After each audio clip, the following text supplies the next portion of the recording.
This is my video review of the bike alarm. I mounted this on my bike. I've tried it out. It works pretty good. I put a warning on my bike just so people know, and if they don't heed the warning, I will show you what it does. So right now it's not armed. I can touch pretty much anything, but once I arm it, with the first one is arm, and then that's disarm, and then you also have choices of tone, loudness, and sensitivity. So mine's on high sensitivity. So when I arm it with the first button, just push it. You gotta wait for that very last beat before you know it's armed. Now, when I touch something, or that's the warning. The second time, it'll just full alarm. Okay, until someone turns it off, or, of course, by that point, I'm sure that the would-be robbers or the would-be takers of the bike will be long gone, running from the sound of the alarm and drawing the attention that they do. So I can say this works pretty good.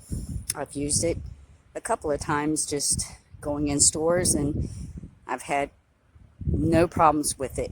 But then again, I don't think anybody's tried to take my bike. Otherwise, the alarm can only be turned off by the person who has the key.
El pato, lugar la L. Mira.